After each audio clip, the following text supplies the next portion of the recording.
We are recording. Hello, Merlin Man. Good morning, Alex Cox. How are you? Good morning. Ooh, Good my morning, voice was good high. after morning. Mine is very low. Oh. History shown again and again how nature points out the folly of man. Oh, Godzilla. wait. I know this. Oh, Zilla, wait. Godzilla. I was listening to Boyster Cult. Cowbell. That's Oh, my jeez, really? reference point. Oh, that's a shame. I don't know what. Oh, man. No one's made me a So you know starter that song. playlist. Don't Fear the Reaper. And you Yes. probably know Godzilla. Yeah, they got a lot of good music. They were very unusual. Patti Smith co-wrote some of their songs. They're very good. That's a very special band name. It's no Bacon Ray, but like Blue Oyster Cults. It's it's kind of a Jimmy Eat World situation. It kind of yeah, I like it. I like it. Yeah, they were adjudged in my time to be absolutely, definitely satanic. I would say they were, in retrospect, a more careful reader would say they were interested in the occult, but I think they were also interested in making fun of the occult. So, they do have a rock and roll. They were the first band I know of to have a rock and roll umlaut in their name. A rock and roll umlaut. A diaresis. Oh, I'm not a fan of diuresis. I know. I'm not sure I know the correct. I ate a lot of chili, so. Oh, yep. I guess I don't know what this word means. What an umlaut. It's a little, spinal tap. No, I do. Yeah. Diuresis. Well, I I said that love a because you, good you got umlaut. tripped up on umlaut, which is what most people call it. I heard the word, or read the word decorous the other day, and I got very excited because still wasn't sure if it was a real Did it word. occur to you what that word means? Yes. Thank you. yes. Thank you for saying yes. Yes. It's really early here. Yeah, I was listening to, this is, I don't like to talk about my life, but, this is, I have, about the part of my life I talk about. Nobody knows about the rest of my life I don't talk about. Anyways, forget it. Hey, how's it going? Well, do you want to talk about the rest of your I life? think that's what the comma implied. Yeah, go No, on. forget it. You please. blew it. You turned it into a bit instead of my life. It wasn't I could have been. You could have been what? A pair of scuttling claws? What? Yes. Yes. Scuttling Santa Claus. Oh, I was thinking more of a crab, but crabs don't have claws. Just thought about that. Crabs don't have claws. Is that your contention? Yeah. Yeah. You want to rethink any of these? No, I think crabs do have claws, Alex. I think they famously, perhaps above any other feature, are known to have claws. they are the pinchy things called claws. You want to take a minute? Now I am very much rethinking all this. You get to hear it later. Hey everybody! Oh, I know. I'm excited. I'm hoping there's little pinchy noises. Yeah, Ooh. like the sound of claws. Yeah. Unless it's coming down your chimney. You ever have a man come down your chimney? No, I don't. I do not Legacy play for that behaviors. team. Oh, Team Christmas? I thought you loved Christmas. Well, it depends. It depends who's going up and or down the chimney. Like, It's usually Santa in my house. well, Who I comes up mean, and down the chimney in your house? Is it Black Pete? You know Black Pete? I don't talk about that part of my life. You should look. Oh, I see. That was part of your legacy life. It's like early Julian Clary. He doesn't actually regret cunnilingus. In fact, he thinks he was pretty good at it. I don't doubt that for a second. I don't know. He seems like he's willing to take his time for sure. Yeah, I think there is a lot of patience among older gay men that is lost. I doubt he did it when he was an old gay man. No. Well, that's an interesting assumption. Sometimes people like Have you to watched experiment the later show? in life. He's an aging homosexual. He's very set in his ways. He says it several times. Remember he has a butt table? See, there's one of the legacy things. Oh man. But Monday, Tuesday, and Wednesday are an enjoyable, delightful period of a lot of activity for me for stuff that I do, and I kind of jams right up wall to wall for those 3 days, which I like in a lot of ways. It's like working a missile silo, like one of those like 24 hours on, 24 hours off. Like hurry up and wait. Is a situation? No, not familiar with the missile lifestyle. Dépêche-toi, attends. You ever listen to a lot of Blondie? You should listen to Blondie. No, that She sings Blondie, French. It's really hot. Colts. The chimney. All right. Chimney Christmas. Chimney cricket. What's going on Cricket from crab. Monday to Wednesday? What? What's going on from Monday and Wednesday? It's when I record shows and do things for the shows and other things. And other things. Well, I'm not going to talk about my life because you've already found it to be hilarious that I try to have a life. Not sure how's it working out for you. What? Oh, I've been awake for 28. As of the time that my little low voice started recording, I've been awake for 33 minutes. That's impressive. You can really. Ooh, is that the military school? I think was it? Is that Siren the military school? No. Just was it like get up and go right away? Are you trying to say with words? Is that the influence of having gone to military school? Yeah. No. No. I mean, if you're gonna make me say, I would say junior high in general. That's just when I first felt like the shit was being beat out of me with places I had to be in the morning, because my body really wanted more sleep than it was getting. So like Tuesday nights after I record with Squidward, I do a lot of stuff, and then no matter how much stuff I do, and nobody cares, but no matter how much stuff I do, I'm still usually kind of just jazzed up, and I tend to go to bed a little bit late. And so I was listening to Blue Oyster Cult last night, but I went to bed around 1, which isn't too bad. No. Well, I do think maybe there should be like a Squidward card where we record later if Squidward has kept you up later. No. He's a precious boy. We've had him to all the best doctors. 28 years old he is. Excuse me. I have you found your Stuart Lee friend? Like I feel like you think, or I don't know Kind if of. Yeah. Not really, but kind of. Not really. I don't have but anybody on the reg. I don't have any. Nobody has anything on the reg anymore, do they? Nobody. I'm there's not nothing. sure. Yeah, I don't know. You mean did I find somebody who I can talk to about Stuart Lee? Kind of. Yes. Yeah, well, it's who okay. can quote him regularly? And Did you just not quote things growing up? Is that part of it? Were you not a quoter? Because you don't seem like a quoter. No, when you grow, I think. This is actually Everybody gather around the fireplace. It's time for old Father Alex's Tales of Illinois. The tale of having lots of siblings and lots of cousins who would be quoting like the Napoleon Dynamite. The mystery of the missing diamond. Yeah. That's a Julian Clary bit. Oof. It's a Flophouse bit. Go ahead. It's a funnier. I'm a quoter. I'm a quoter. He's a quoter, Jerry. I can't. No. It's early. It's so early. And what else? Let's see. There was Blue Oyster Cult. I think I'll be better in a little bit. It's just that it's really, really early. You understand? It is. Yeah. I have the upper hand. I don't like this. I don't know how to use an upper hand. Go to Michigan for that? It's noon. It's noon 45 here. Alex, it's noon 45. Did you have upper hand surgery? Is that called top hand?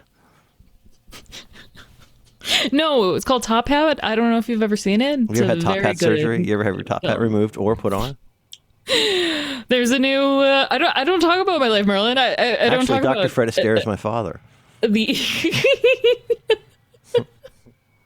In olden days, a glimpse of stocking was look on as something shocking. Now heaven knows.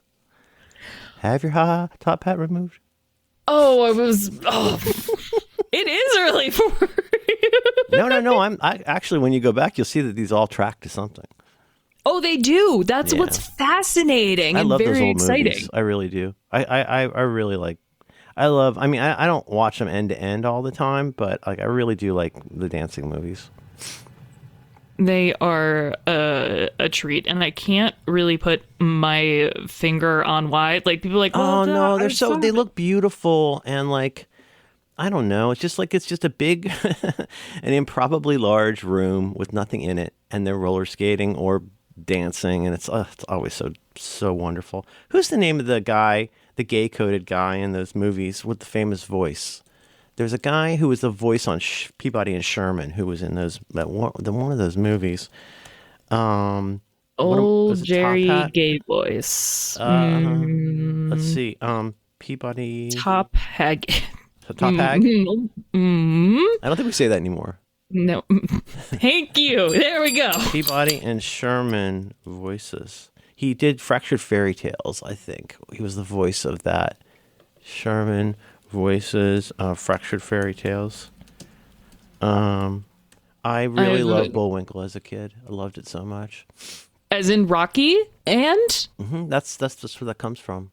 oh well, I don't know. You Yeah, have no, a it's okay, vast it's okay, it's okay. media tapestry. You're a little old for the movie. Oh, not Paul Frees. That's the guy. I think it was Dawes Butler. Paul Frees is the guy who does the Haunted Mansion, and I think Dawes Butler might have been the guy. No, it's not Dawes Butler. Who's the old gay guy? Oh wait, I got it. Look this up. Look up Edward Everett Horton. Edward Everett. He's kind of almost like the Margaret Dumont in their movies sometimes. He'll be like, I think, and the one I'm thinking of, and it might be Top Hat or it might be Swing Time, but he's the guy who's like, he's, there's that character. It's kind of like the manager of the Beatles in A Hard Day's Night. The person, the like really put upon guy who has to deal with the interesting main character. Yes, His manager or something. That kind of role. Yeah, I have. Oh my God, he plays opposite Fred Astaire in The Gay Divorce. Gay Divorce. All right, but you play flute. You know that. I'm so happy. Look at that guy. I know. Isn't that great? Oh, Edward Everett Horton.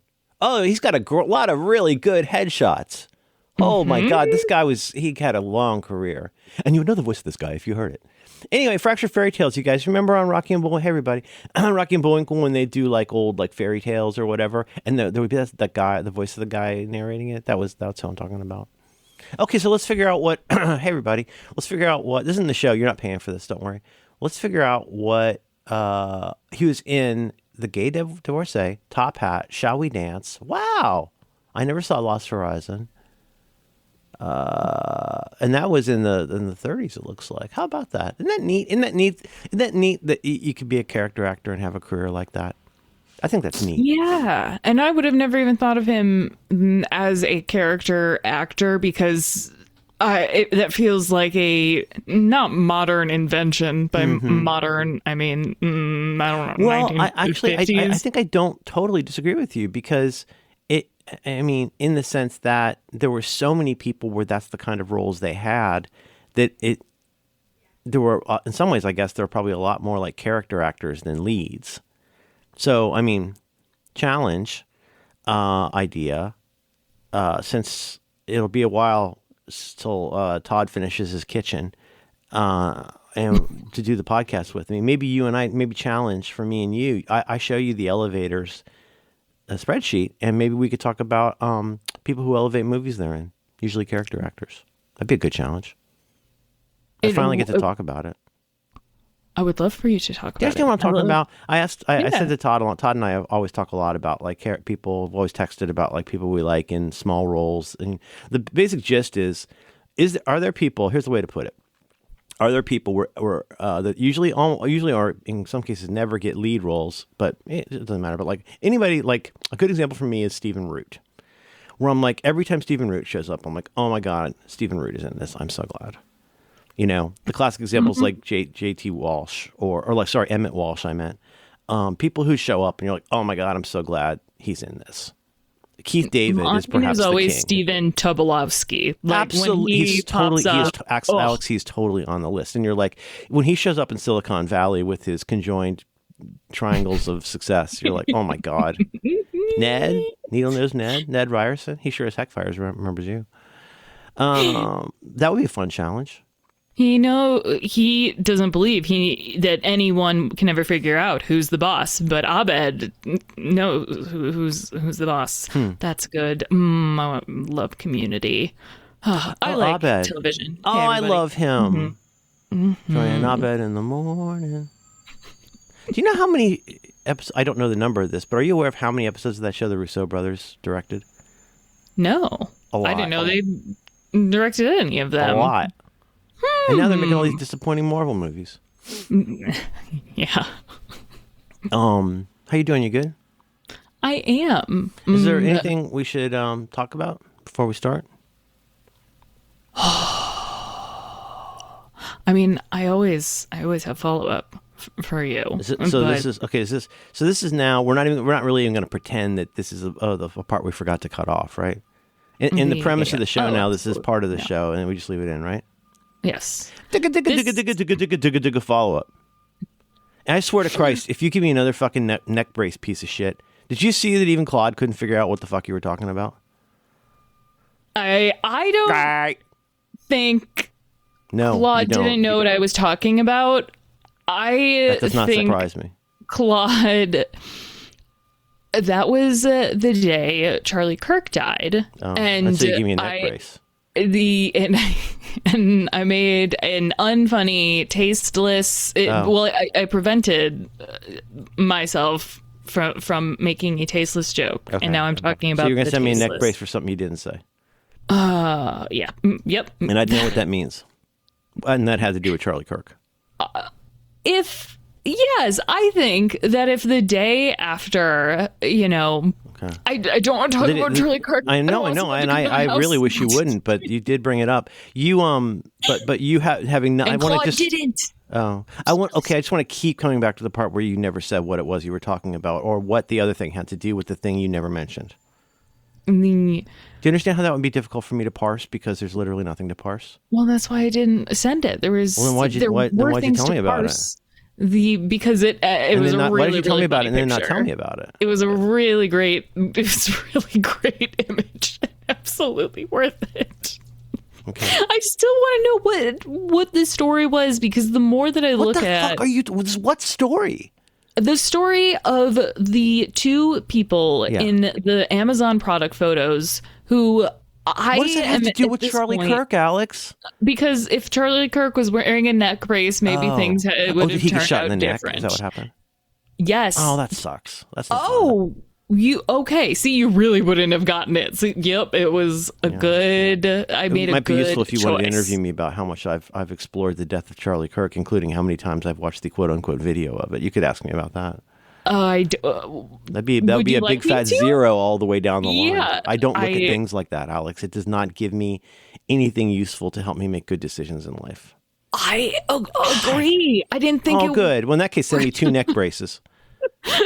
Got to be a story there. Well, I didn't though. Right, and I should know that. I should understand that. Why you didn't receive 2 neck braces? Let's dig into the narrative. Why I didn't receive 2 neck braces? Oh man, it's so early. It is. But it's confusing to me in arithmetic. Whatever that was, probably 3rd or 4th grade when we were learning division and then long division, and they're like, okay, oh gosh, I still can't get it right. I remember it was so confusing to me. 0 divided by something is one kind of thing, and something divided by 0 is another kind of thing. And it used to always, people would be like, no, that means it's undefined. And I would say, like, what does that mean? Remember that? They tell you it's undefined. And I think your jokes might be, if I could say with candor, I think your jokes might be undefined. They're not. Calling them jokes is an interesting And choice, finally we get to the nut of it, yes. Yeah. Jokes. It's a tapestry, not, yeah. Like I said to Roderick, it's not really a mosaic if you only use one tile. I thought that was smart. Good. That was pretty smart. Yeah. Yes. You are very smart, even when it is early. You want to do your intro? This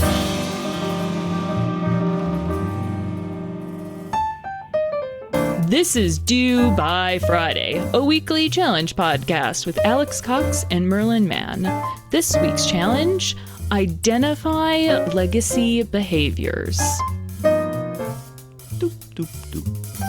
Ah, you did it. Is No, that I can't do it because I don't know how to do it. It does different every time.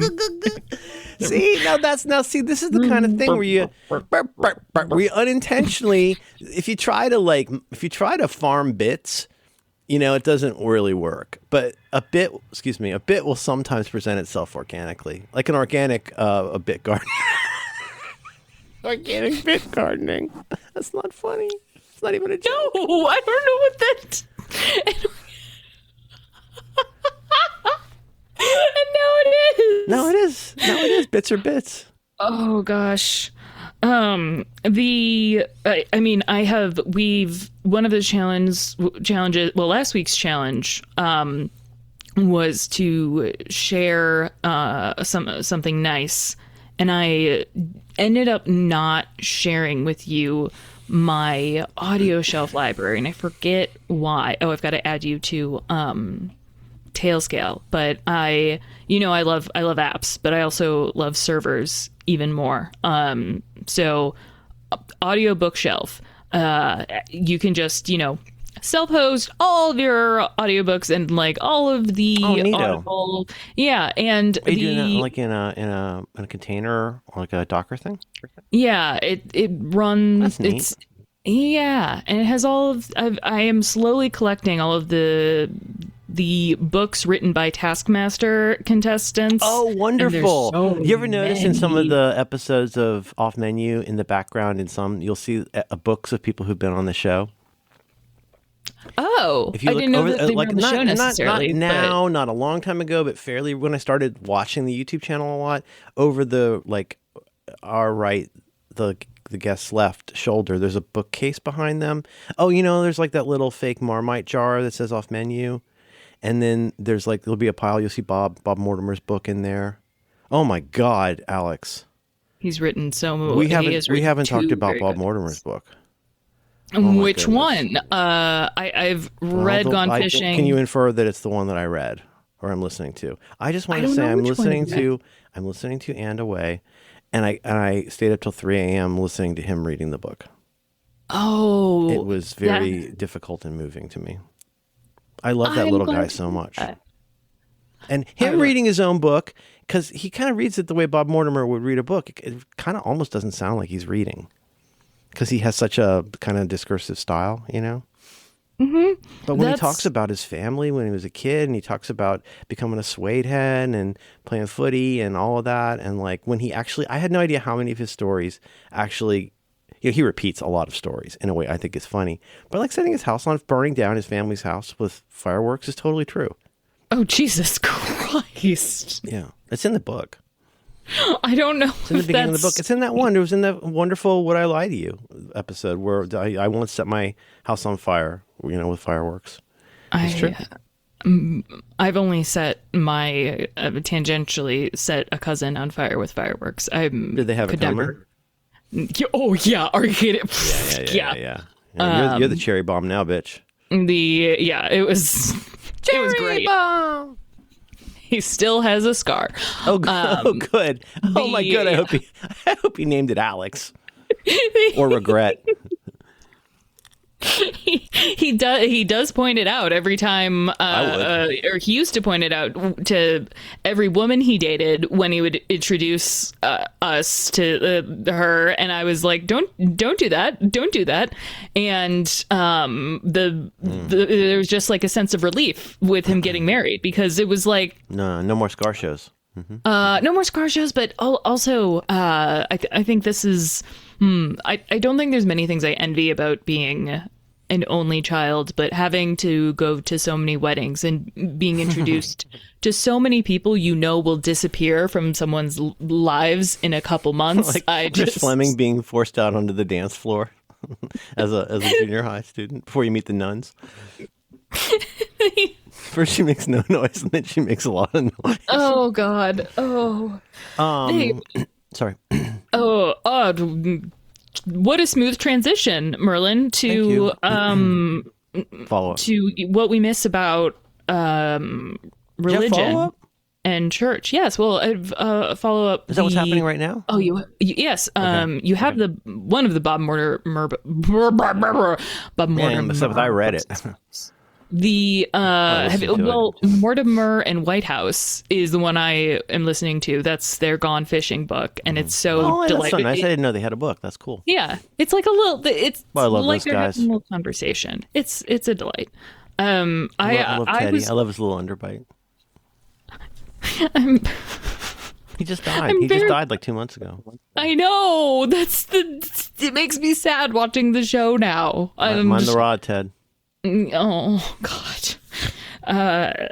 I was going to make fun of Christians because years ago. Love that. I know they love that. They already feel so put upon, and then on top of it, you of all people. Well, that's like the ant making fun of the boot. Nice shoes. Does it come in men's? I think you come in men's enough for all of us. Batteries.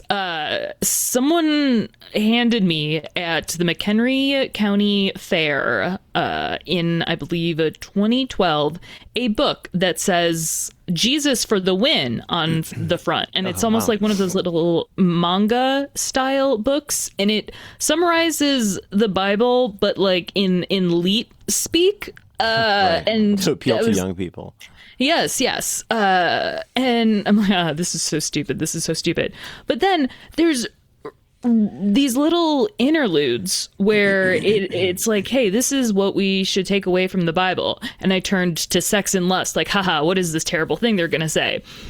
And it reads, sex is good, not just in the physical pleasure, but also in itself. It is something good that God created for our enjoyment. However, our sexuality in modern culture has been warped and distorted. For some, sex has been reduced to a triviality. It's nothing more than a means to an end. And hold on. Other people worship and will jump through hoops and fire to attain it. Think about the movie Superbad. Oh God, forgot about that line. Jesus Christ. Literally, think about the movie Superbad. For them, sex has become their god. And then this line. More often than not, the church defaults to scare tactics when talking about sex, usually with young people, and that's simply the wrong approach. Scaring people into avoiding sex is just as bad as manipulating it to sell a product. Wow, there's just a lot. There's a lot of opinions I didn't ask for here that don't really seem that cohesive or relevant, but they're putting them all out there in a comic. Good for them. I'm like, that's not terrible. Well, it's covering a lot of ground there. It looks like it's trying to start out by saying, hey, listen, in that way people do right before they say something sexist or racist, where they first start up going, hey, listen, I'm not against sex. Sex is fine. I'm against the way everybody but me has sex is what I'm against. That's what they're saying. I don't know. I read that. I really thought it was going to end in a somehow blaming women type situation. What's Maud saying? The Big Lebowski about talking about coitus. It can be zesty, like a zesty. You mean coitus? Yeah. And you kept the book. You're still talking about I just thought, it was fun. I'm like, haha, this is funny, but it is not terrible, and it made me, I don't know, it made me be kind of like, oh man, I feel a little bit sportsy about it because the person who handed me this was like they were probably trying their best. Absolutely. Yeah, like people who leave behind chick publications and things like that. And, it's a kind of distinction I wouldn't have made until late in life. But, I think there's sometimes people who very, very, very, very much believe in something, and let's not make it overcomplicated. But if there are people who believe in something that they think is very important that other people need to be doing or have to be doing, then they end up coming up with some kind of a fairly thin explanation that is not actually very persuasive, but just keeps falling back on. But anyway, whatever, you just got to do it. Right? And so I think that's a big problem with going to church is this whole like, well, actually, I'm kind of sick of giving you reasons, kid, because you just need to figure this out and like get with this, which is very different from giving somebody an opportunity to see something from a different point of view without needing to persuade them about anything. And I realize that sounds like a very foreign idea to a lot of people. Why would you say anything to anybody unless you could win? Well, I think the one opportunity in life, and it's something I try to do and fail at, and eventually I'll get better at it, but like, I'm not trying to make anybody, in my case, I'm not trying to make anybody in the world be like me, except in the sense that you try to derive a more careful and humane understanding of a bunch of stuff in life, and then what matters to you and what your options are, and then deciding what you want to do about it. So it kind of seems like all I'm really saying is watch Taskmaster, but ultimately what I'm saying is what I'm saying is you need to find your taskmaster. And you wouldn't be all fucking mad all the time if you found your taskmaster and then helped other people discover the kind of thing that could make their life better. Do you understand? I'm sorry, I'm putting this poorly, but the difference between this sort of, again, giving homework of like, you have to go be different. I demand you be different and blah, blah, blah. Here's reasons/excuses why I say that, as opposed to, what would happen if for 3 or 4 days you develop more awareness of your emotional reaction to things around you? What led to it? What made you feel that emotional reaction? And what if you did that long enough to start noticing little patterns that might tell you things? Not conclusive things, but interesting things. Like, what if you started becoming a little more, mindful? Sure. I don't say that. I would say self-aware. Just be a little more self-aware. Like, if you notice yourself having a repeated feeling, having a repeated thought, having these kinds of things in your life, that's worth watching. I mean, I see people just walking around not knowing they're farting all day long. Wet fucking farts all day long. And their ass is just so fucking unhappy all day long. And I'm like, well, have you thought about what's causing the farts? And they're like, I have to fart. It's because of the way the world is. And it's like, someone's walking around with a casserole and we don't even know it. Okay. So Edward Everett Horton, and here's a who, and you. That was good. Not that early, huh? That's a sweet story. I find Sorry, that Jesus, what you were saying. Is no. Oh no, that was. I'm just trying to say, like, I think there's something valuable in caring enough about your own life and being interested enough in the lives of others to try and share the opportunity not to be right, not to prove to people that you're right, or have them make everybody is like, oh, you're right. Like, who fucking cares? Shut up. Like, what does matter is that we share the processes that have helped us to evolve into becoming more interesting people and give people the opportunity to do that. That's what college should be, unfortunately. That's what probably most education should be, short of the information gavage of primary school. But it's neat to start to have the opportunity to share with people, here's a neat thing. And they go, yeah, that's a neat thing. And then now maybe they're a little less sad than they were before. And they start realizing that when they look at the patterns in their life, there's things they are doing that are keeping them perma-sad. I'm worried about perma-sad, Alex. I think a lot of people are perma-sad now, and it bums me out. And they seem to think that it's a necessary condition of life. And I'm not saying you have to become a trivial or ridiculous person, but I just don't think the mechanical hooks in your life would show you that not a lot of good is coming out of the last 10 years of being how you are, is my impression.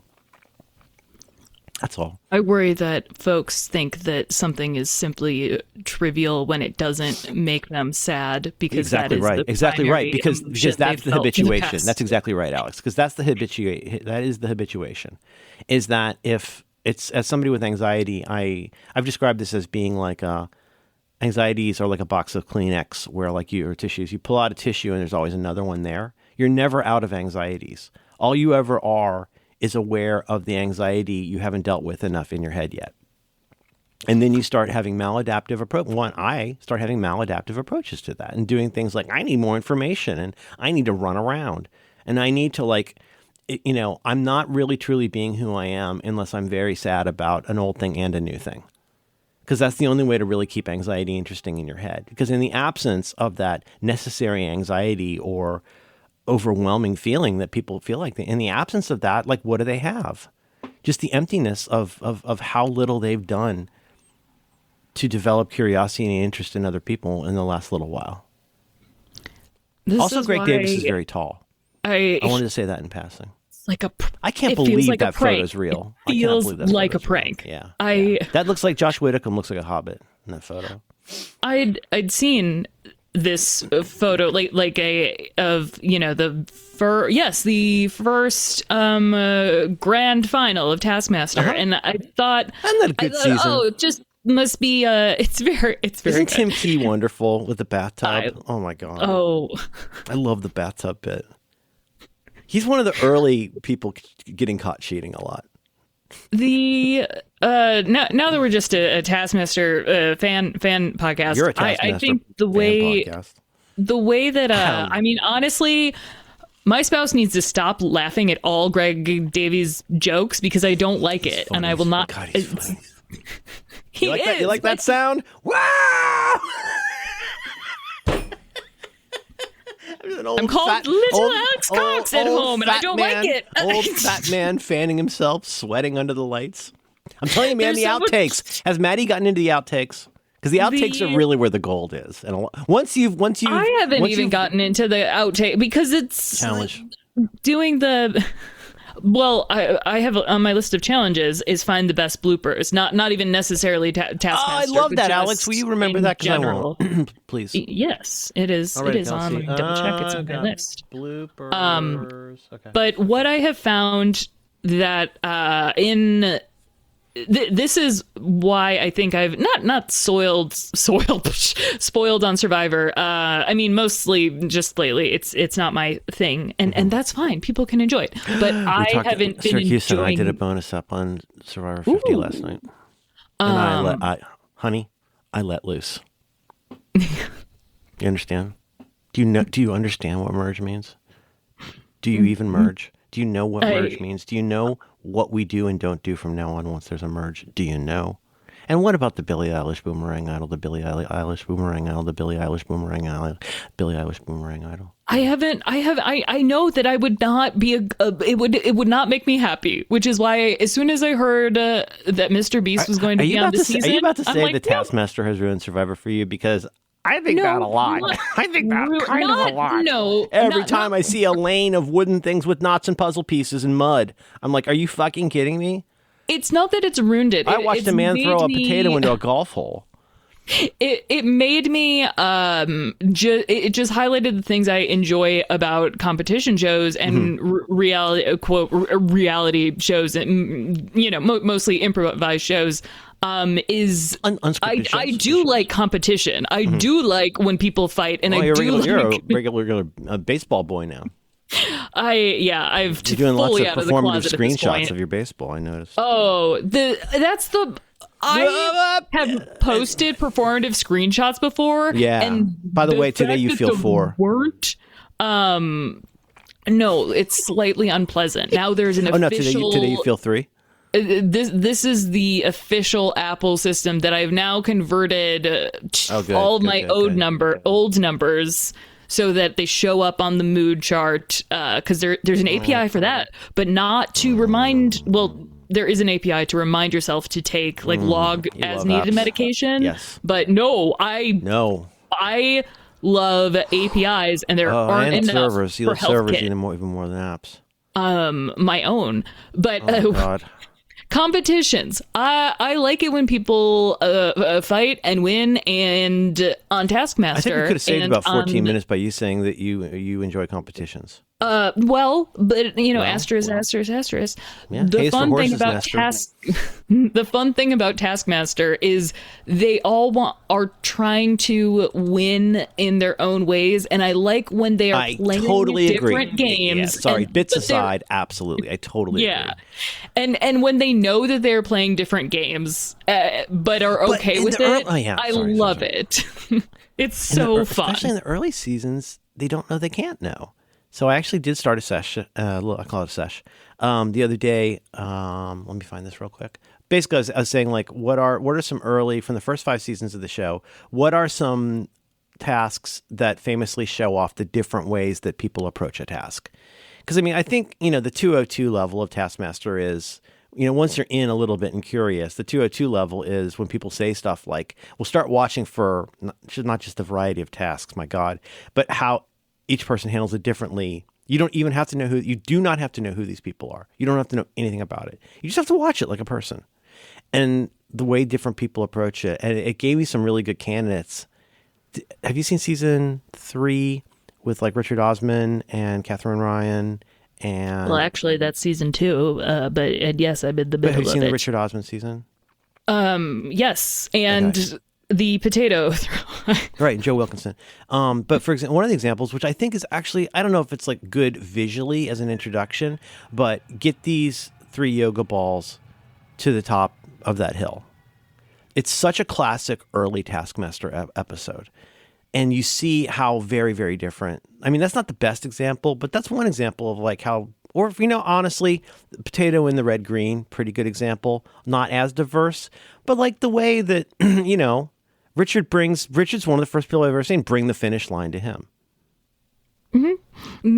Catherine Ryan talks to some women about girl power and how women have to help each other out. So they stand at the top of the hill and hold her balls while she can see other ones. And Joe just keeps rolling around because they can't see what we see. They don't know how the other people. Greg really stresses this in the first season. Is that these people have not seen how the other people did at the same tasks. They have no idea if they even did a good job at all.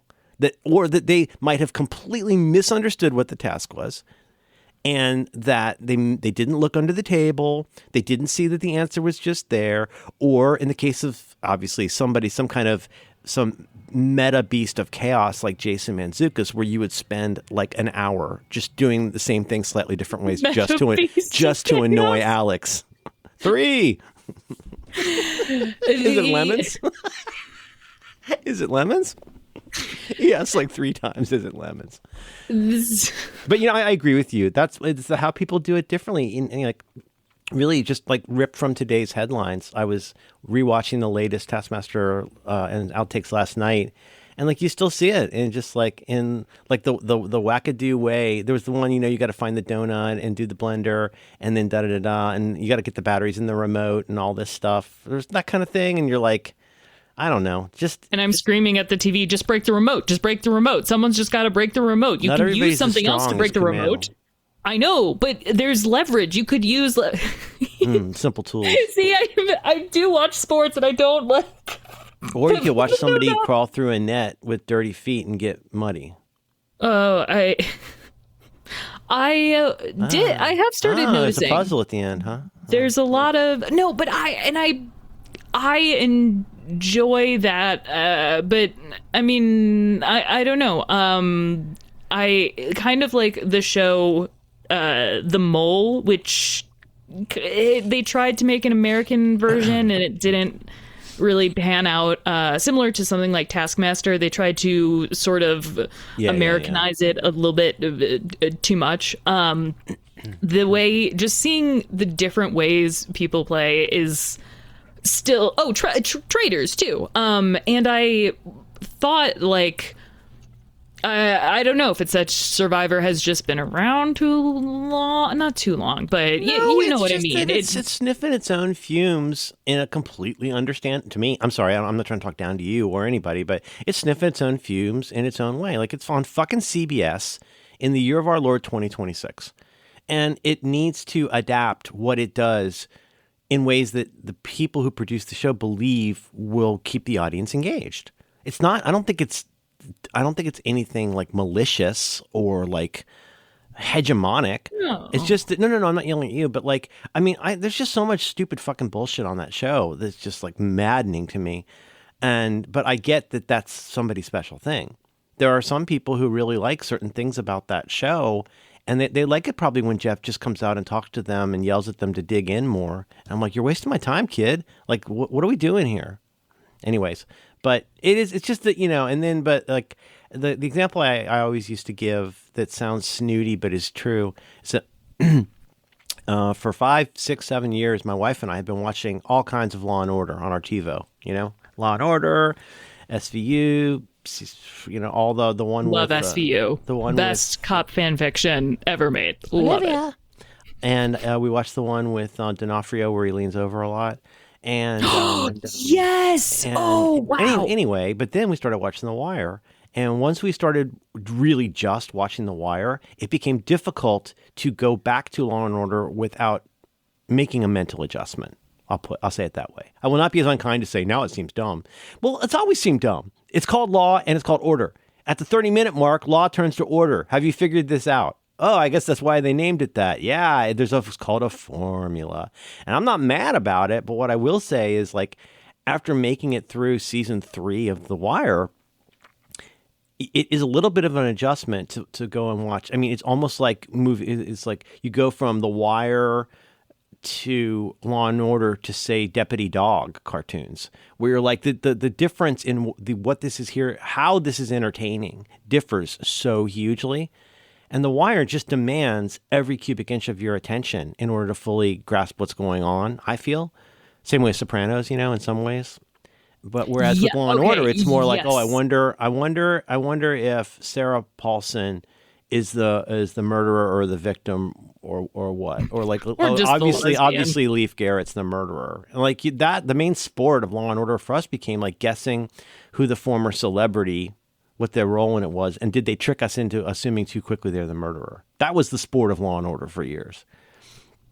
And I mean, that's still which is pretty different from like what is Idris Elba's relationship with the Muslim community of Pennsylvania while he takes business classes. Wait, what are you talking about? Oh yeah, do you guys remember that? You remember how Idris Elba was trying to go legit, but then they had to do that stuff, and then remember Prop Joe comes along with the wheel place, and you get Marlowe, and it's really, really fucking complicated to keep it all straight and think about what the ramifications are, and then pretty soon, fucking Michael B. Jordan is dead.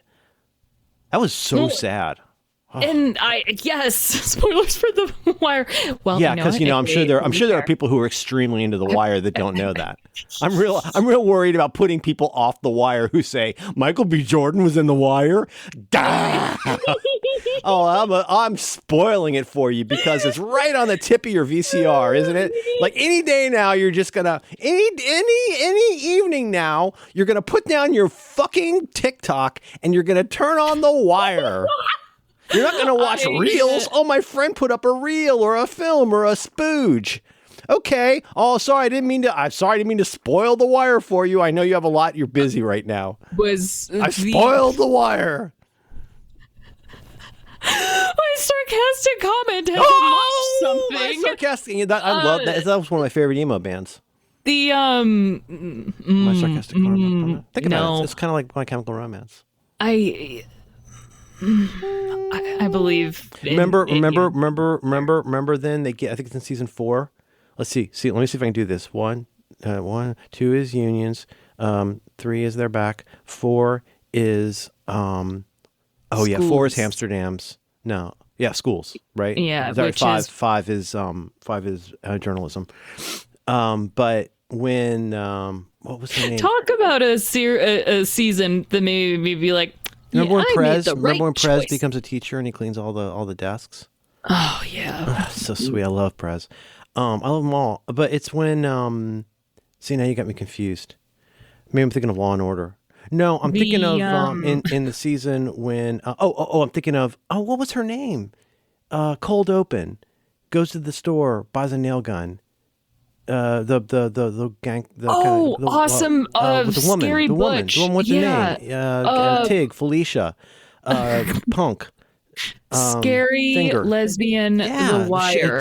One name. Snoop. There we go. See, how badass do you need to be to remember call yourself Remember she goes Snoop? And she buys. She's like, who is this character I've never seen before, and why are they at a store buying a nail gun? And you're like, why exactly. do I find her attractive? Okay, but do you follow what I'm saying? If I remember right, there's at least one episode. I think maybe the season opener. That's like, who is this? What's the right word for this? Androgynous, tough-looking little person. Why is this person on The Wire buying a nail gun at like a suburban Home Depot? And you find out why, and it is fucking shattering. That's where they're putting the bodies, Alex. Good. And then, you don't find out for, I believe, 3 or 4 episodes. And you just know there's some business going on for sure. Yes. Remember Bunny in Amsterdam? Oh my God, I love that show. If you go back, it doesn't and cannot, I think, in some ways have exactly the same power in exactly the same way. Because, time passes and, it's like when you go back and watch Blade Runner and you're like, wow, this movie rips off a lot of movies. And you're like, no, a lot of movies ripped off this movie. Mm-hmm. This is where that came from, or Alien, or certainly Star Wars. 2001, like that's where people got those ideas. That doesn't seem old. That seems enduring. But when you go back, I mean, I did not watch Sopranos until this show, and just it was like a one-off. You and Max were talking about Sopranos. I'm like, I have no idea what you're talking about. And then I watched the whole thing. And I'm like, that is a big commitment. I mean, but that is a lot of show. I think it holds up. Oh no, I'm not. No, I'm sorry. I'm not disagreeing at all. But I don't think that is a. If I were going to recommend to somebody that I like to watch Sopranos, I'd want to understand, like, honestly, why they hadn't watched it yet. If they were interested, not to be mean, like I was being a second ago, but honestly to say, like, oh, did it just never interested you, like, or like why now? Because some of us were children. Okay, so I guess I'm sorry. Yes, that's funny. What I'm trying to say is that back to that point I was struggling to make a while ago about getting people excited about something. Like, you know what you don't do? Don't give people homework. Don't just make assignments for people. Like, I will sometimes just say, trust me, because I'm fucking sick to death of begging people to see things that'll eventually go, that was great. Just trust me. Like, I can't always say that, though.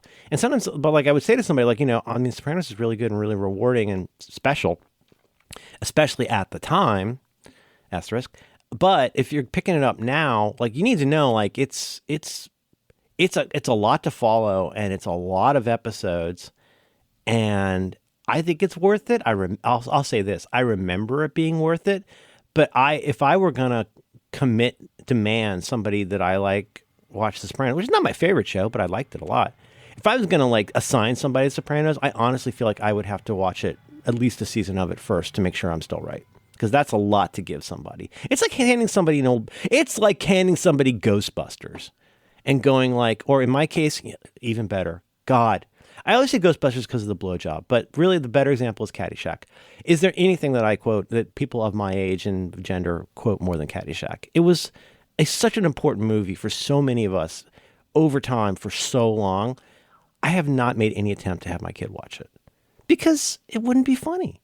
I mean, 16 Candles would not be funny to my kid. Not because my kid is more enlightened than I was, although he is, but it's just not going to be as funny. It's going to seem hokey. Like, who's Rodney Dangerfield? Who's Ted Knight? Like, for me, the guy from the Mary Tyler Moore Show was on Caddyshack. You guys won't remember it that way. And then, like, the guy from Johnny Carson, like, Rodney Dangerfield is in a movie. He's not an actor. What is he doing in a movie? So you're all looking at me like I'm insane, but that's what it was like at the time. Let me get this right. Chevy Chase, the guy that used to be on Saturday Night Live, he's in a movie now. Because he'd been in one movie at that point, Foul Play, with Goldie Hawn, which was kind of an unexpected hit. Chevy Chase was not by any means a movie star at that time. And then you're like, oh yeah, and it's also the two guys who did National Lampoon's Animal House. Holy shit. Oh, and also Bill Murray improvised his entire part in a few days. Oh, I guess I should probably check that out. Yeah, his part was added at the very end. Bill Murray's part was added at the end to save it because they couldn't save it in the edit. So they added Bill Murray's part, and he was there, I think, like 4 or 8 days or something. But Cinderella Boy, Tears in His Eyes, I guess. Llama, big hitter. Gunga La Gunga, a little something for the effort. A Pool, a Pond. All improvised or from out of improvs on set. Now, why would I show that to my high school graduate teen? What could that person find funny about that apart from going, oh, I guess that's why Dad constantly says Cinderella Boy, Tears in His Eyes, I guess. I mean, the way that I sold... You're mean, you're not too far in between. I do not remember that. It's gophers, not golfers. And he says, oh, gophers, we can do that. He says, we don't even need a reason. You ever wonder why I always say, have you ever wondered why I always say we don't even need a reason? It's because that's the first time we meet Bill Murray's character, and he's talking to Sandy, the greenskeeper, who's very Scottish, and Bill Murray can't understand what he's saying. Gophers! Yeah, we can do that. We don't even need a reason.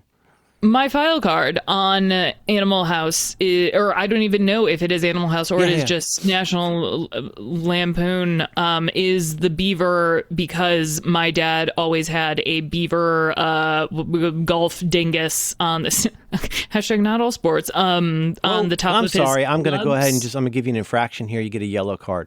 Hang on. What the fuck? What? There was an animal beaver? And that has to do with golf. Oh, you're thinking of the gopher from Caddyshack.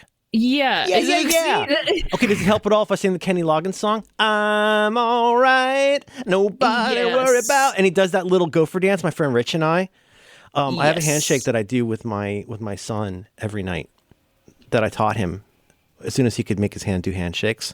I taught him the handshake that my best friend and I taught him the handshake my best friend and I invented when I was 15. And we still do it every night before bed. And I say, I love you. Good night, I love you. And we do the handshake. That guy and we used to do what we called the gopher dance, which we thought was funny. And we did that little twist that the little puppet does. You know, he does. Remember at the very beginning? At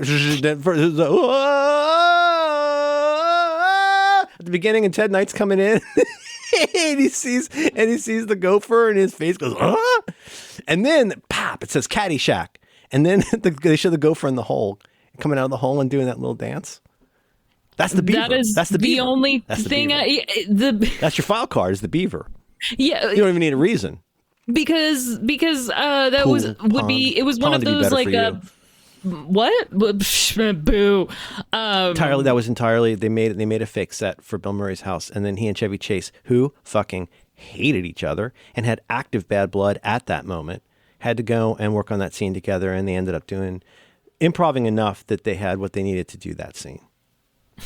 Because remember, it's what happens. Ty's ball lands. Remember, Bill Murray's making explosive. No, I do not remember. I remember the puppet. That's the puppet and emptying the pool. Carl Spackler is sitting in his little hovel. And Harold Ramis's direction was just find somewhere terrible and put an old car seat in it with a blanket on it. And that's now where Carl the Greenskeeper lives. And he was making explosive little gophers out of like C4, like little explosives. Yeah. When Chevy Chase's ball lands in there, it's the stupidest thing in the world. And that's where they have that conversation. He says, you live out there on Briar. And he goes, yeah. He goes, what's the address? Chevy Chase goes, 2. And then so you got like a pool over there. There you got a pool, a pond. Chevy Chase goes, pond would probably be better for you. Cinderella boy. Have you ever watched Caddyshack all the way through? No. Maybe I could put it on you. No, you just be a dick about it. It would be like doing why a Syracuse. Why would I be a dick about no, because you just go, I don't understand. Why was the golf course so near the store? And I go, what does that mean? And you go, why was the weather was so bad? Why would the priest be out there? Because I buff don't with a fine chamois. Yeah, you don't know any of these. You don't know. You must think I'm having a stroke. You don't know any of these lines. Well, see, this is what it's like being me. I'm vaguely picking certain things up because they are things that. Now you see why. Now you see the violence inherent in the system. This is why I will not. This is why I will not assign Caddyshack to people, because look what it's done to me. Love, look what you've done to me.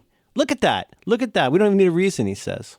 Well, you're kind of getting into the whole just the things that we do. Oh, thank you, Alex. That was the legacy. You know what? You just fucking don't overdo it. You just killed it. You killed it just now. Should we start over and act like it was natural? Oh my God! Look at me, I'm Merlin, and I'm so confused about. I wonder if anything connects to anything.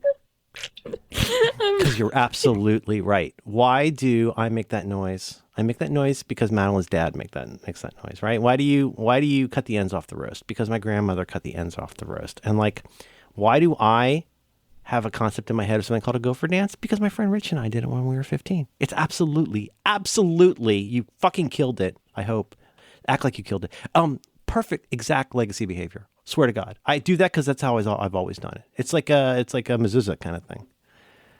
This was very difficult for me because of what you were saying before about it, like being self-aware is like first principles. You need to be aware of how much you lack your It feels like there's self-awareness. almost nothing harder than self-awareness. I mean, there's days where I feel like I could fly before I could remember to be self-aware. And notice I didn't say be self-aware. I said remember to be self-aware. Yes. Because really that's kind of the problem, isn't it? If I remembered to be self-aware, I would never need to be self-aware. Please capture that. It's no, listen to it later. It's really good. The whole idea, Merlin. What are legacy? Oh, you behaviors? did it again! You're doing great. Gosh, you're doing so good. Yeah, so this is something that came up, or choo choo choo. What is it? This is came up in the after show last week. I was just talking about how, like, especially in the after show, after I've had a fresh seltzer, I think. Like, I've been moving around. I'm probably causing gaseous bodies. I think it's called scientifically to move around in my body. I've been having seltzer. And so by the time you and I start recording the after show, I go, buh. I go, buh. Which sounds like it's like I'm just, it's very, I have to say, if I just had to hear that, I would think that is somebody doing a Hank Hill impression. Oh, you know, propane. Oh, Enrique. Bah. But that is me impersonating Madeline's father, because that's how Madeline's father would belch. Every time I go, darling, that's me invoking Madeline's mother, you know? I mean, it could go all the way down to every time I say, hey, big party, gonna break all the windows. That's me quoting a cop in 1988 at my college. As far as I'm concerned, all you new waivers are in purgatory. This also is adjacent to automatic thoughts. But it could also be, if I could say, here's the other one. And Syracuse and I had a pretty good argument about this recently, I thought. It's interesting because Syracuse seems to think that consistency almost must serve a rational basis. And whereas I believe that for its own reasons that I find difficult to explain, I think consistency is helpful. Like, is this door in its default state? Should this door be open or closed? Well, if I interact with this door, I know what to do when I'm done with it. Like when you put the silverware in the cutlery drawer, does it do the spoons go this way or that way? This sounds dumb, but it matters. I hate the way my family interacts with toothpaste. I despise it. They both squeeze randomly, usually from like near the nipple end. And the entire, I'm sorry, I don't want to out my family or blow up their spot, but the entire thing is just covered with dried grudge because dried grudge. I'll take it title. And and the thing is, Alex, why would you ever need to close the lid? Because they never close the lid.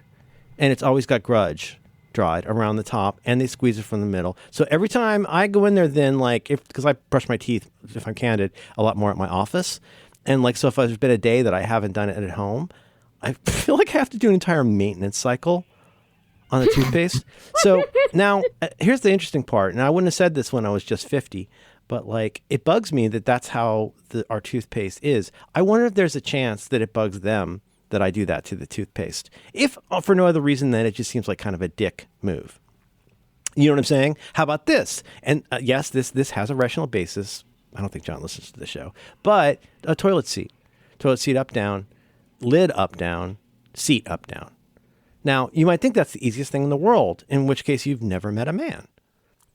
Whatever is a man's default answer, and the people who generally sit down would prefer that the seat be down and the lid be down. Wouldn't you say? And if I could say, third, I think they like it flushed. I'm from the age of yellow, let it mellow. If it's brown, flush it down. So I always let it mellow, and my family doesn't like it. Not always, but I frequently, door open, door closed, right? At a certain point in your relationship or your family, you go from door closed to potentially no one cares to door closed. My kid really wants that door closed when I'm in the bathroom.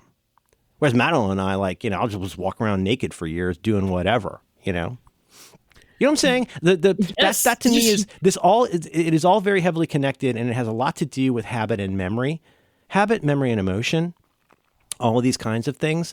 But, and again, perhaps adjacent to that CGP Grey video, you are too. I think we can manufacture reasons why we do things, but I don't know. I don't care. But I think there's a lot more to it than the reasons we manufacture.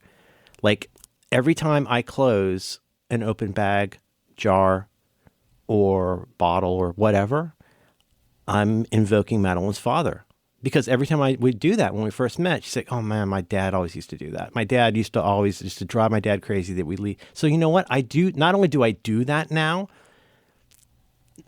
not only do I hope that I'm fulfilling an emotional role that's valuable to her, but I kind of hope she notices that I noticed. Not to be but you understand why? Because that's we share things with people we love.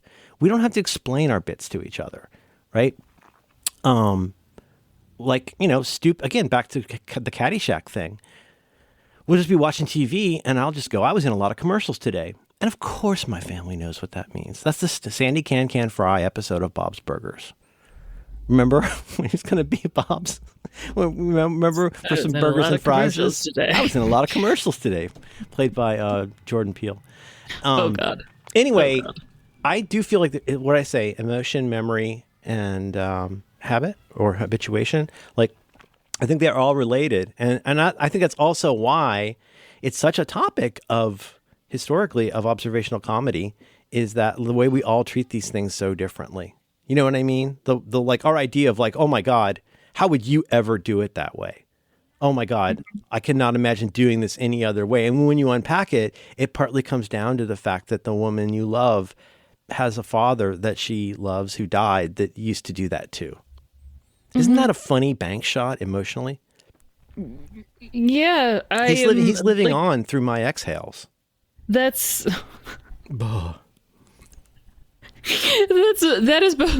Or maybe it's just a backdoor tribute to Hank Hill. That's the best-selling show in Branson right now. The backdoor tribute to Hank Hill. The dried grudge. Dried grudge. Dried grudge. What's your family do? Do you, first of all, does your family squeeze toothpaste? Are you a toothpaste family? Answer them one at a time. Be brief. Are you a toothpaste family? Yeah. Do you differ in how you do? As opposed to what? Baking soda? No. A water pick? Well, yes, but yes, we are a toothpaste family. I just introduced you to the world's easiest fucking bit, and I even agreed to give it to you in bullets. And you're sitting here arguing with me about it. Is this good for the show? I was asking. Are you a toothpaste family? Are you a toothpaste family? Yes. Do you differ in how you interact with it and prefer to use the toothpaste? No. Okay. Oh, see, that's why they call them U-Haul dental enthusiasts. Yep. But dental dam. Listen, Here I said hello, dental. Joe. Hello, Joe. Did you hear I said dental dam? Yes. You see how I said a word? Okay, yes. I don't know if Sondheim would approve. It's a little bit of a slant rhyme. Not a chime rhyme. Bell tones. I think it. This is a pretty good episode. So let's try to keep it to like 3 minutes. You finish yours. The phrase, I have a brother named Joe. The phrase, hello, Joe, is something Iron that we helps us play. say. Yeah. These are just like quotes that in my family. Oh my God, we just did that. We did that. We did that just now. Yes, that's what from the Brian Regan bit. We don't even need a reason. The big yellow one's the sun. Say like, from whenever someone has to go to the doctor. Boxing. I will say boxing. Or also say no, you go. The entire I walked remember on the moon. Remember the emergency room parking lot? No, you go. Yeah, merge. Everybody merge. That entire shockingly, my family's in the hospital a lot. There's a lot of us, so we just end up texting each other. Brian Regan. I thought it was to get laid.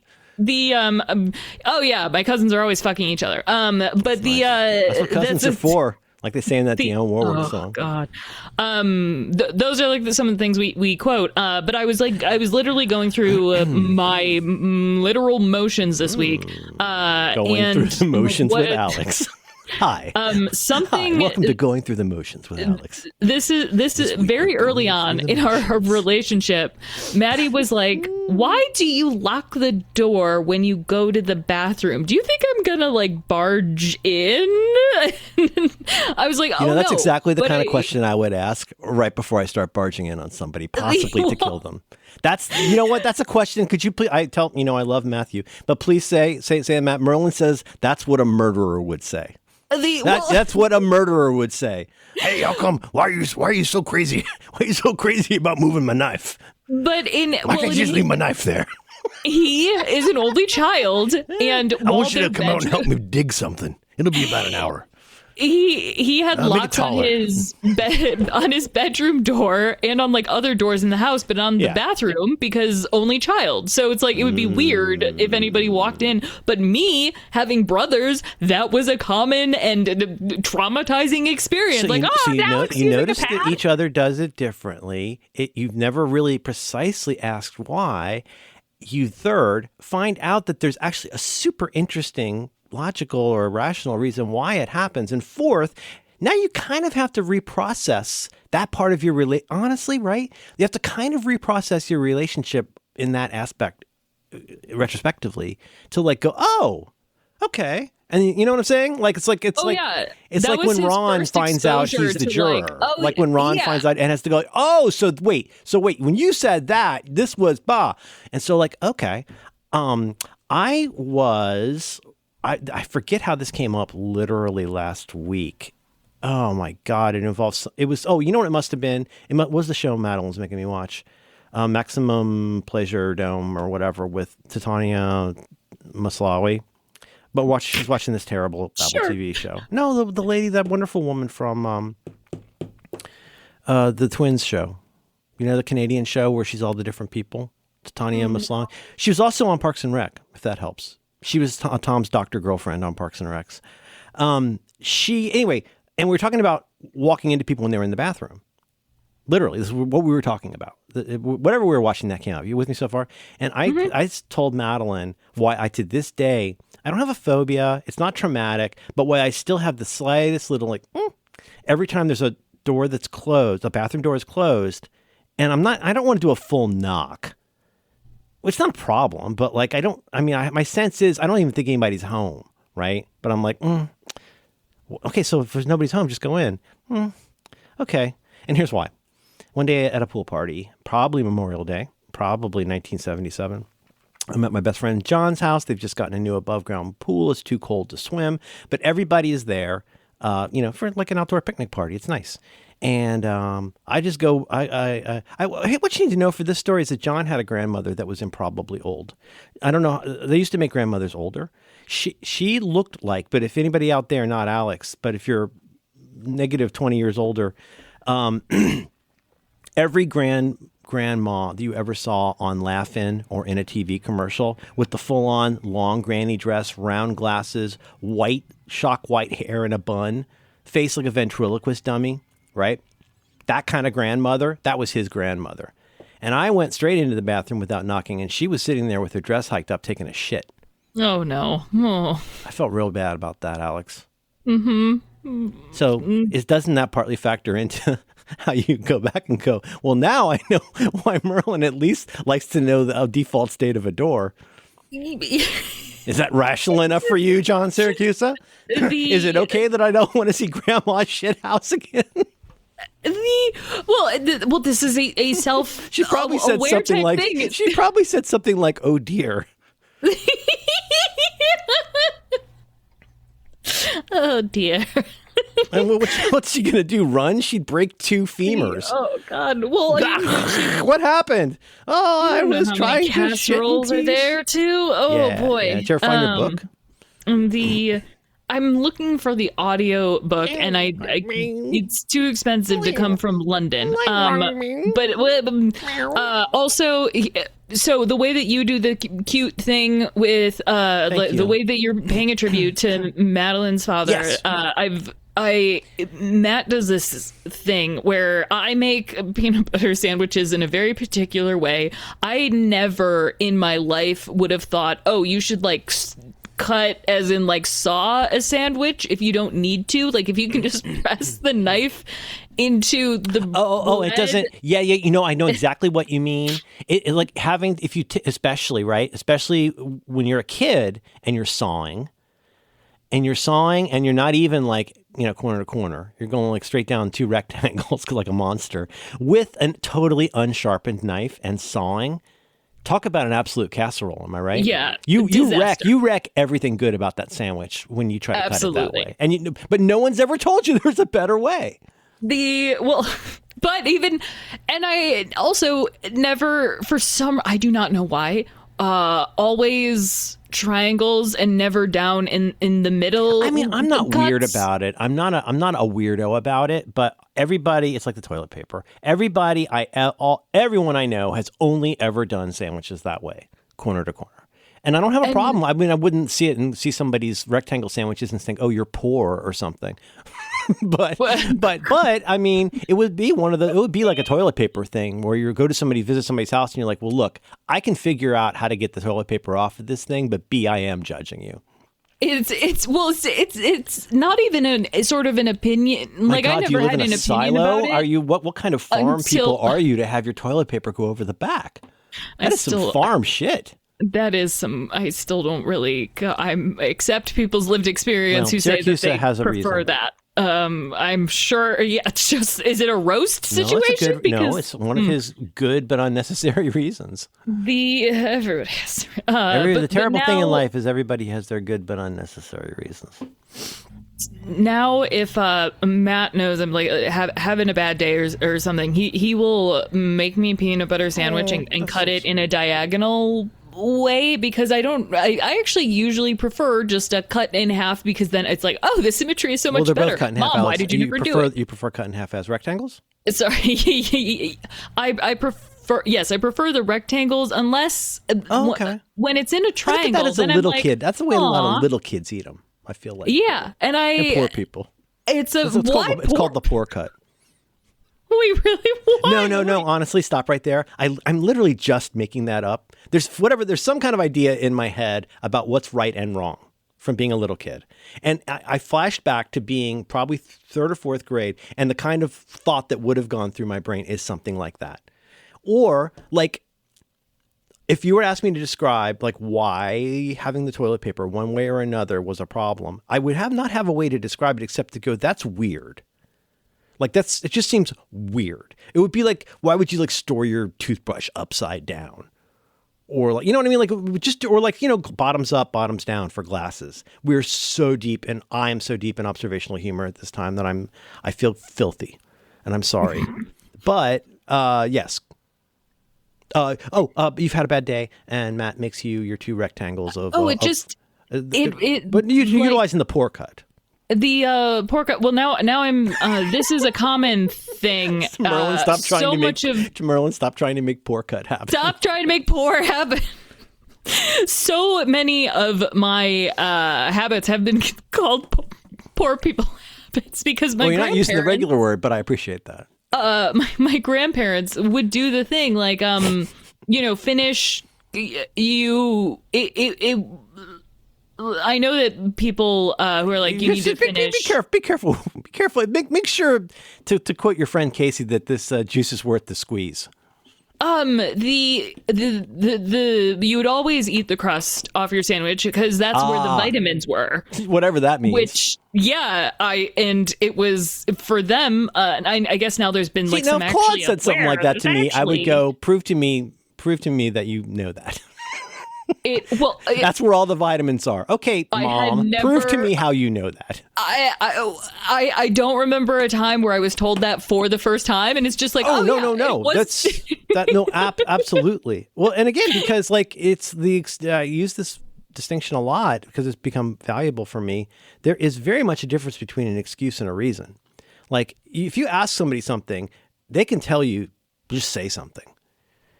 And while I would never call that a lie, rarely call that a lie, I would definitely call that an excuse.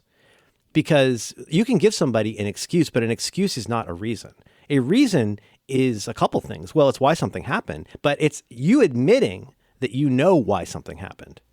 And an excuse absolves you of the necessity of admitting your role in what happened, how honest you are about it. I would like everybody to hit the 30-second thing twice and go back and listen to that because I think it might have been really good.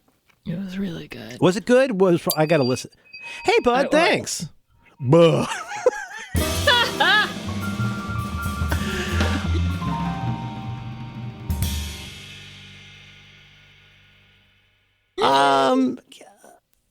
I might leave this on. long. I might leave this on after the end, if that's okay.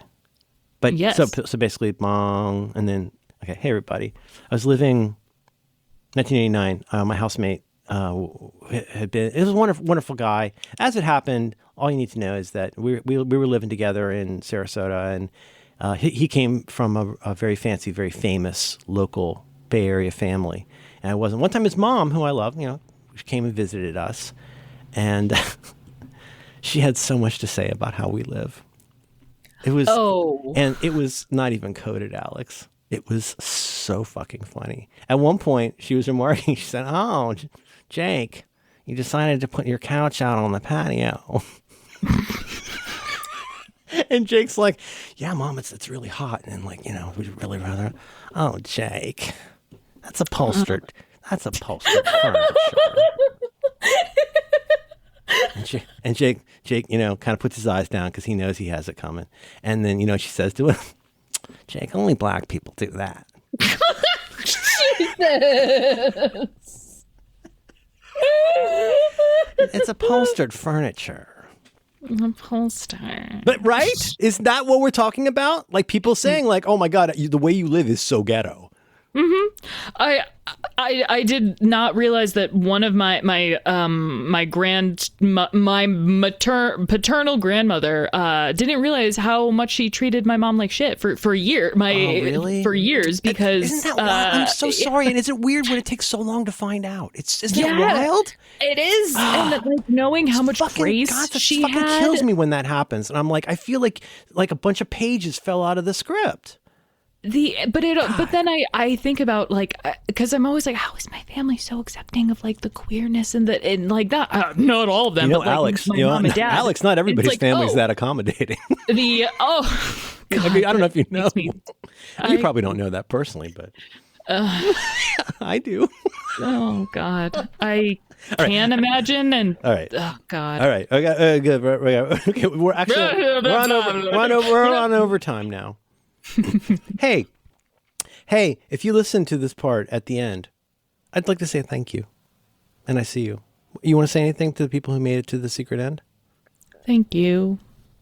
They know, I think. Thank you. How can you tell that they know? They'll listen to me when I say watch The Sopranos. Alex, it's a period. Alex. Yeah. It's upholstered furniture, Jake. Only black people do that. Okay. Well, at least now you're in trouble too. So Yes. you are in trouble.